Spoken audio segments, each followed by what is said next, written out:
오늘 이 첫 주일 예배를 시작으로 성탄절 예배까지 한 주제, 한 제목, 메시아의 오심을 주제로 해서 계속 말씀을 이어가도록 그렇게 하겠습니다. 그 첫 시간 오늘은 이사야서 9장 6절, 7절을 읽었는데 제 말씀의 내용 중에는 1절 이하부터 포함될 수도 있습니다. 오늘 말씀은 이사야 9장 6절, 7절을 중심으로 해서 태어나실 한 아이 혹은 태어나실 한 아기라는 제목으로, 아멘. A baby will be born. 태어나실 한 아기 혹은 아이라고 이렇게 제목을 잡습니다. 우선 우리가 읽은 본문은 남유다가 전쟁의 위기에 처했습니다. 그것은 북이스라엘이 아람 연합군과 연합해서 이 남유다를 침공해 오기 때문에 남유다로서는 매우 국가적인 위기에 처하게 되었습니다. 그런데 이런 위기에서 어떻게 극복할 것인가? 이 위기를 어떻게 극복할 것인가? 오늘 여기 본문에 보면 유다는 이 위기에서 이 아하스란 왕이 당시 임금이었는데 그 사람은 믿음이 없다 보니까 어떤 세상의 방법으로, 그래서 더 강한 강대국 아스르하고 연결을 해서 연합을 해가지고 그래서 북이스라엘과 아람의 연합군을 대적하려고 이런 계획을 세우게 됩니다. 그러나 그것은 믿음의 관점, 하나님의 입장에서 보면 심히 어리석은 계획이었고 하나님은 그를 심판하시고 마는 것입니다.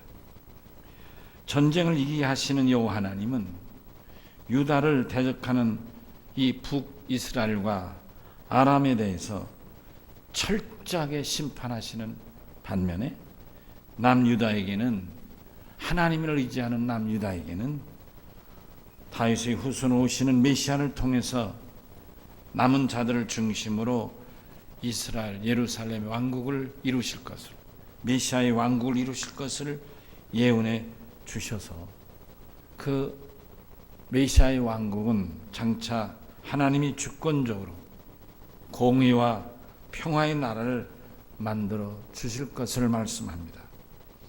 분명하고 놀라운 것은 하나님이 세우신 나라는 현상은 설령 부족해 보이고 위기에 처해 있고 멸망할 것 같지만 분명한 것은 하나님이 지키시는 나라는 갈수록 점점 흥황해진다는 사실.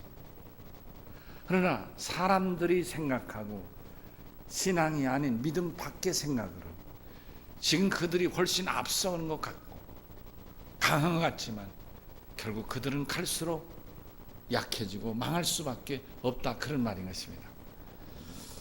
여러분, 이런 대조는 지금 우리나라도 사실 그렇습니다. 여러분, 남과 북이 서로 나뉘어서 서로 북조선을 세우고 대한민국을 세울 때 그때는 분명 북한이 훨씬 강했습니다. 나라도 잘 살고 국력도 셌고 그리고 세계적으로도, 세계 연합적으로도 정통성을 더 그들이 인정을 받았습니다. 그때 우리 남한은 매우 약했고 생활도 어려웠습니다. 여러분 아시는 대로 미국이 원조가 아니면 정부를 이끌어 갈 수 없는 정도로 약했습니다. 그런데 우리 남한은 여러분과 저와 같은 믿음의 사람, 혹은 우리 아버지 어머니, 우리 할아버지 할머니들이 하나님 앞에 매달려 기도하고 부르짖었습니다. 하나님께 이 민족을 지켜달라고 부르짖었습니다. 그랬더니 오늘날 우리 한국은 세계 강대국으로 들어서게 되었습니다. 무역으로 말하면 우리 한국은 수출과 수입을 합해서 1조가 넘어서는데 1조 시대에 들어선 이 무역고가 1조가 넘어선 나라는 많지 않습니다. 한 열 몇 나라밖에 안 됩니다. 무역으로 따지면 우리나라가 한 10몇 위 정도에 해당한다고 볼 수 있어요. 국가 경제 규모로 보면 역시 우리나라가 한 12위 저쪽 정도 되는 큰 나라가 됐습니다. 또 제가 뉴스를 보니까 내년이면 우리나라가 1인당 GNP 수준이 3만 불을 넘어설 거라는 거예요. 우리나라는 명실공히 선진국 반열에 들어서는 시대가 됐습니다. 또 제가 보니까 우리나라가 국방비를 지출한 게 작년도 386억 불을 지출했다고 그러는데 그 돈은 세계 국방력의 10번째 나라더라고요. 우리나라. 미국이 가장 많고 그 다음 중국 뭐 이렇게가 쭉 내려오는데 우리나라가 10번째. 이탈리아나 이런 나라보다도 우리나라가 더 많이 프랑스와 이탈리아보다 우리가 더 많이 국방비를 지출한 10대 강국이 됐더라. 지금 미사일을 쏘고 핵무기를 만들어서 아주 걱정거리가 된 북한은 어떻습니까? 경제가 말이 아닙니다. 우리나라의 뭐 40분의 1인가 100분의 1이 된다 그러죠. 전체 경제 국가 규모로 보면. 그래서 국가 경제 규모로 보면 엄청난 차이가 나는 것 같습니다. 그래서 경제학 관점에서 보면 한국과 북한은 전쟁이 일어날 수가 없다 할 정도로 경제력에서는 엄청난 차이를 보이고 있는 게 현실인 것입니다. 하나님을 우리 한국은 우리 부모와 조상들이 하나님 믿고 얼마나 매달렸습니까? 여러분도 어려서부터 저와 같이 부모님 등에 업혀 교회를 다닌 분이 있다면 우리 부모님들이 얼마나 열심히 믿었는가를 잘 아실 겁니다. 북한은 하나님을 배척하고 오히려 김일성을 신으로 섬긴 나라니까. 여러분, 갈수록 그 나라는 약하고 우리나라는 강하게 되는 줄로 믿습니다. 전쟁을 이기게 하시는 하나님, 요 하나님은 유다를 대적하는 두 나라, 이 두 나라를 반드시 징벌하고 심판하셨습니다. 이런 관점에서 보면 오늘 우리는 두 가지 관점을 생각하게 되는데, 첫째는 9장 6절에서 사람들로부터 멸시와 천대를 받던 어둠의 땅에 메시아가 빛으로 탄생하실 것이다. 태어나실 한 아이를 말씀하고 있습니다. 또 9장 7절에서 태어나실 그 아기는 다윗의 왕위의 나라를 세워서 굳게 하고 공의와 평화가 넘치게 할 것을 약속하고 있는 것입니다. 할렐루야. 9장 1절에서 메시아는 당시 정치와 종교의 중심지였던 예루살렘에 태어나시는 것이 아니라 유다의 가장 지경 변방, 유다 땅 가장 변방, 예루살렘에서 가장 먼 곳 갈릴리 지역에서 태어나리라고 스불론과 갈릴리 지역 지경, 여기 갈릴리라는 의미는 그러므로 경계 지역, 이스라엘의 국경 지역이라 그런 뜻인 것입니다. 경계 지역에서 태어날 것을 말씀해 그 예언된 말씀이 마태복음 4장과 누가복음 4장에서 이렇게 실현되었어요. 스불론 땅과 납달리 땅과 요단강 저편 해변길과 이방의 갈릴리여 그감에 앉은 백성이 큰 빛을 보았고 사망의 땅과 그늘에 앉은 자들에게 빛이 빛이었도다 했느니라. 아멘. 그리스도의 오심을 통해서 성취된 것입니다. 사랑하는 열린 성도 여러분, 오늘 본문은 이사야 선지자가 메시아가 이 땅에 오시기 전에 약 한 700년 전에 예언하셨는데 그 예언하신 그 말씀도 한 자도 흐트러지면 착오가 없이 그대로 구체적으로 이 땅에 오셨고 메시아로 왕으로 오셔서 실현된 말씀인 것입니다. 그러므로 저는 오늘 이 말씀을 가지고 태어나실 한 아이란 제목으로 같이 은혜를 받고자 하는 것입니다. 첫째, 태어나실 이 아이는 어깨에 청사를 매셨습니다. 태어나실 아이 어깨에 다윗 왕가의 열쇠가 놓여 있다는 이사야서 22장 22절의 말씀. 내가 또 다윗의 집의 열쇠를 그의 어깨에 두리니 그가 열면 닫을 자가 없고 그가 닫으면 열 자가 없으리라고 예언하시니 말씀과 같은 의미로 받아들이게 되는 것입니다. 이는 한 왕국의 고통과 이를 수행하기 위한 업무를 홀로 맡아 수행하는 탁월한 왕의 권위를 나타내는 것입니다. 금년 성탄에 아이로 태어나실 예수 그리스도는 세상의 다른 군왕들과는 다르게 스스로 모든 짐을 당신 두 어깨에 담당하시고 탁월하게 온 세상을 통치하실 지도자이심을 예고하는 말씀입니다. 각 나라는 그 나라의 임금과 위정자들이 다스리겠지만 그 각 나라인 이 세상 모든 나라의 임금과 모든 나라의 위정자와 모든 나라의 백성을 다스릴 한 임금이 오시는데 그분이 아기로 태어나실 메시아이신 것입니다. 그럼 우리는 그 메시아를 왕이라고 말하지 않고 왕들 중의 왕이라. 어느 나라의 임금은 왕입니다. 그러나 예수는 왕들 중에 그 모든 왕들 중의 왕, 킹 오브 킹즈라고 말하는 것입니다. 세상 나라 모든 임금들의 임금이 되십니다. 한나의 메시아가 탄생하신 그분이 예수 그리스도시요 만왕의 왕이십니다. 하나님으로 오실 예수님이 하실 중요한 사역 중에는 온 세상과 인류를 다스리시고 통치하시고 구원하시는 것입니다. 누구든지 지은 자기의 죄를 회개하고 하나님께 용서를 구하는 자에게는 하나님은 그에게 구원 주시고 영생을 약속해 주시는 것입니다. 지은 죄로 인해 심판을 받고 멸망과 저주를 피할 수 없는 죄인들을 벌하시지만 의인에겐 당신의 생명을 걸고서까지라도 성탄절 아기로 그는 어깨에 정사를 메고 왕 중의 왕으로 오셔서 구원해 주시고 영생을 허락해 주시는 것입니다. 또한 그분의 이름은 기묘자여 모사라고 합니다. 사랑하는 열린 성도 여러분, 기묘자란 말은 모든 자연의 법칙을 초월한 놀랍고 기적적인 초자연적인 능력자를 의미합니다.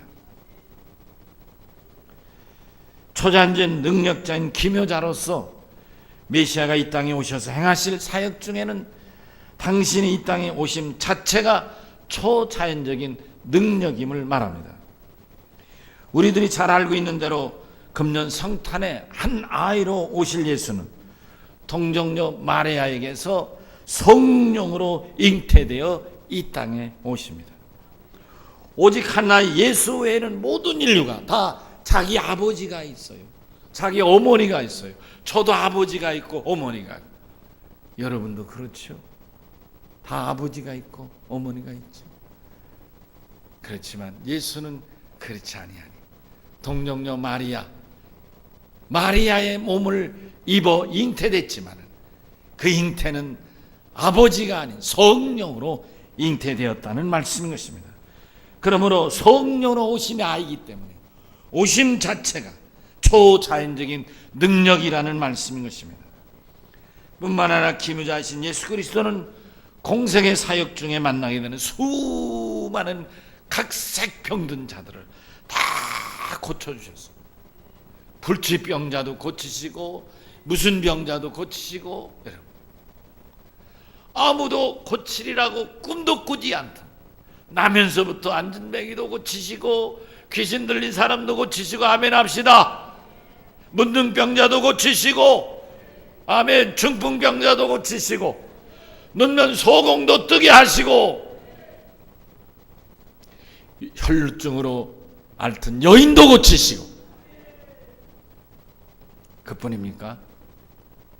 죽어가는 사람도 살리고 막 죽은 사람도 일으키시고, 죽어서 장례 치러 가는 사람도 살리고, 죽어서 장례 치러 이미 시체가 부패하고 있는 사람도 살려내시고. 예수님이 백부장이 찾아와서 딸을 고쳐달라고 합니다. 그래서 고쳐준다고 가시는데 그때 마침 12의 혈루증 앓는 여인이 나타나서 고쳐주게 돼가지고 길이 멈추게 됐습니다. 그랬더니 그 백부장의 사원이 와가지고 딸이 이미 죽었습니다. 더 이상 선생님을 괴롭게 하지 마시죠. 연락이 온 거예요. 그렇지만 예수님은 아니라 가자. 그래서 그 집에 가셨어요. 딸은 막 숨이 끊어졌죠. 그 집에 들어갔더니 사람들이 아이고 헌화 곡을 하고 있었어요. 백부장의 아이가 죽었으니까. 그런데 주님은 그 아이 누운 방으로 들어가시면서 나가라, 당신들 나가라 하고 주님이 그 소녀의 손을 잡고 말합니다. 봐라, 내가 내게 명하노니 일어나라. 달리다구 말씀하시니 딸이 일어나게 된 줄로 믿습니다. 죽은 자가 아니라 자는 자였습니다. 난성에 막 들어가려는데 성에서 상여를 메고 사람들이 나옵니다. 엄마가 떼먹하며 상여를 붙들고 옵니다. 주님이 그 상여의 손을 내고 멈추게 하신 후에 그 아들, 난성 과부의 아들을 살려내십니다. 청년아 일어나라. 살려내서 어머니에게 아이를 돌려보내. 여러분 잘 아시는 마르다 마리아 오라버니가 죽었습니다.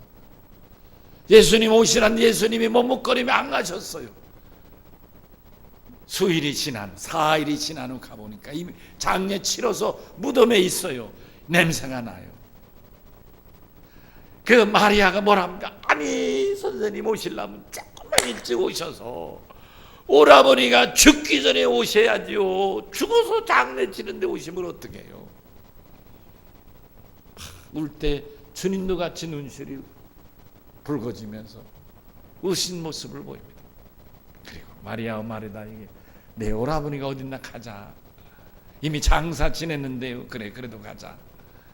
가셔서 무덤 돌무덤을 옮기게 하시고 그 무덤에 있는 마사를 나사로야 나오라. 시체에 들려있던 린넨 천들이 다 벗겨지면서 개개 나사로가 걸어 나왔습니다. 할렐루야. 기묘자가 하시는 일입니다. 예수 그리스도는 기묘자로서 이와 같이 병든 자를 고치고 죽은 자를 살리실 뿐만 아니라 당신 자신이 스스로 십자가에 달려서 여러분과 나와 같은 모든 사람들의 죄를 당신의 한 몸에 짊어지시고 십자가에 달려 죽으셨습니다. 죽으신 지 3일 만에 다시 살아나셨습니다. 인류 역사상 죽은 자는 많지만 죽었다 산 사람은 아무도 없습니다. 여러분 공자도 묘가 있고 석가는 불태워 사라졌고 맹자도 묘가 있고 여러분 죽은 자는 다 묘가 있습니다. 그러나 예수 그분은 무덤은 있으나 빈 무덤인 것입니다. 우리가 성지순례 할 때 우리 교인들도 들어가 봤죠. 다 들어가 봤어. 성지순례 할 때 그 예수님 누웠던 무덤에는 얼마나 사람들이 뭐인지 수십 명 수백 명이 줄줄이 뱅가 꼬리같이 이렇게 휘어져가지고 기다렸다가 밀려서 들어갔다 밀려서 나오는 게 무덤에 들어갔다 나오는 과정이에요.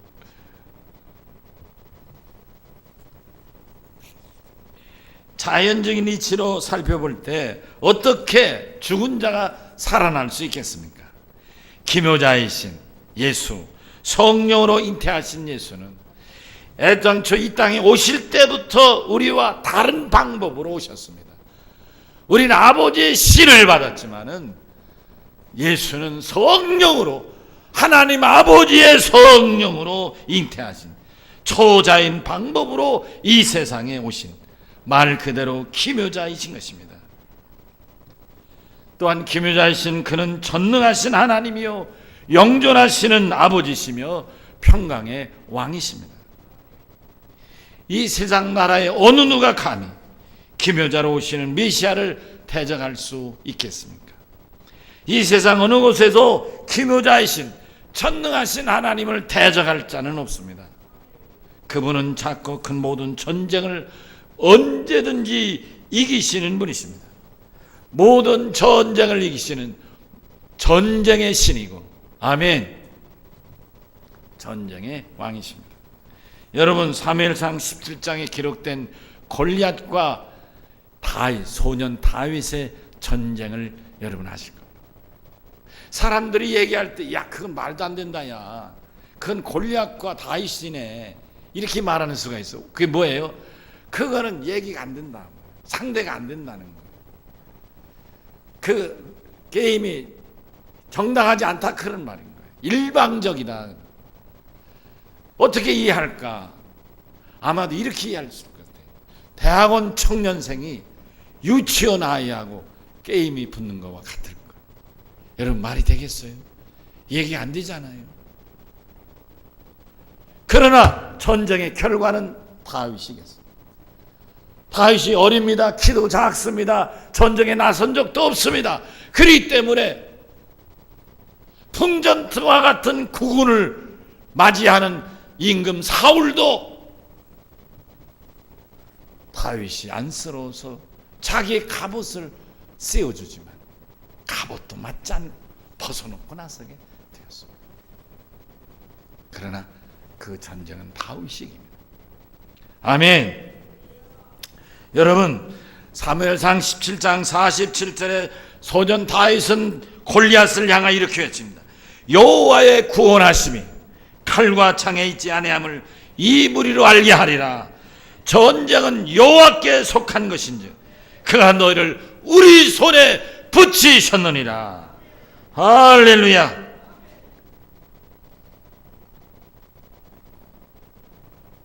하나님은 영원 전부터 영원까지, 이 세상 시작부터 이 세상 끝날까지 항상 우리와 함께 계시는 왕이십니다. 늘 우리와 함께 하시고 우리에게 평강을 베풀어 주십니다. 서로 이해가 충돌하고 서로 물고 무는 거친 이 세상에 평강의 하나님이 다스리시고 지배하여 주시니 온 나라와 온 세상에 평강이 임하는 것입니다. 한 아이로 태어나시는 메시아 그리스도는 금년에도 이 땅에 평화와 평강을 허락해 주실 줄로 믿습니다. 사람의 마음속엔 누구나 자기중심적이고 자기의 우선일 수 있습니다.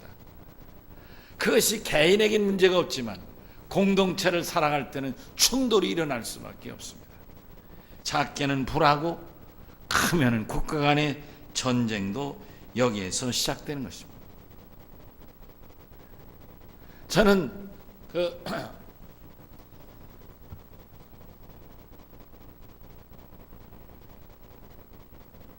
제가 지금 금방 떠는 보나파르트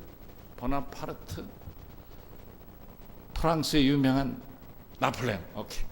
보나파르트 나폴레옹이 한 얘기, 여러 얘기 중에 이 말이 기억나네요. 나는 사소한 일이 국가 간의 전쟁을 일으킨 경우를 봤다. 왜 그럴까요? 자존심 때문에, 작은 이익 때문에, 작은 경계 때문에. 국경지대에 사는 국민 간의 싸움이 나라의 전쟁이 될 수도 있다, 그런 얘기겠죠.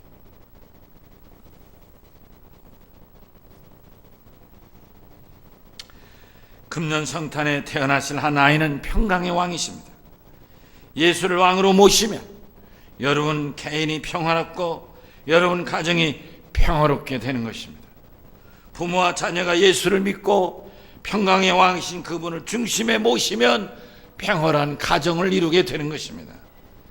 내가 왕이 되어 나를 다스리면 나로부터 불화가 생기지만 평강의 왕이신 예수를 모시고 그를 왕으로 모시면 내 안에 진정한 평화가 이루어지게 되는 것입니다.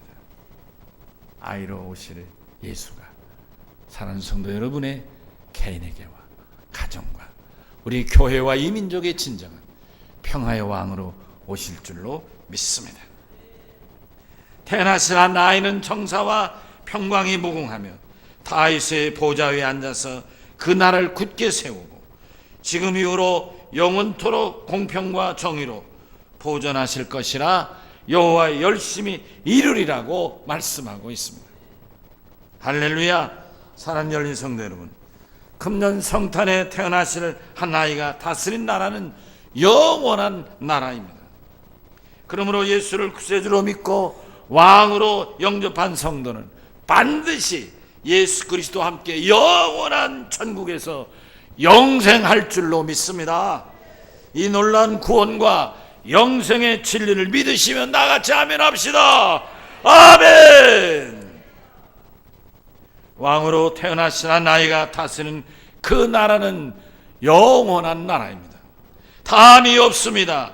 그 나라는 영원합니다. 끝이 없습니다. 이 지구가 멸망하고 이 세상이 불타 없어진다 할지라도 그분 왕이 다스리시는 나라는 영원합니다. 그 나라 왕은 영원한 나라, 그분은 영원한 왕이신 것입니다. 이제 말씀을 정리합니다. 금년 성탄에 태어나실 한 아이는 기묘자이십니다. 전능하신 왕 예수를 성탄에 꼭 중심에 모셔드리는 간절한 기다림과 사모함이 있기를 바랍니다. 성령의 임재를 통해서 믿음으로 아기 예수를 메시아로 영접하시기를 바랍니다. 성탄절에 평강의 왕으로 오신 한 아이를 여러분 개인의 중심만이 아니라 여러분 온 가족 한 사람 모든 구성원들 마음에도 꼭 모셔 드릴 수 있기를 바랍니다. 영원하신 평강의 왕 예수를 중심에 모심으로 우리 모두가 꼭 하늘에 영원하신 평강이 넘쳐나시기를 바라는 것입니다. 메리 크리스마스는 곧 평강과 평화를 축복하는 메시지가 되어야 하는 것입니다. 금년 성탄절에 태어나실 한 아이로 인해서 우리 모두에게 영원하신 평화와 평강이 임하시길 주의 이름으로 축원합니다. 메리 크리스마스. 아멘. 우리 다 같이 오른손을 드십시다. 그리고 주여 한번 외칠 때 주여 그렇습니다. 나의 영원한 왕이시여 아기로 오시는 예수여 금년 성탄에 체험하고 영접하게 하여 주시옵소서. 이런 간절한 마음으로 주여 한번 외치겠습니다. 주여. 아멘. 96장 찬송하시겠습니다.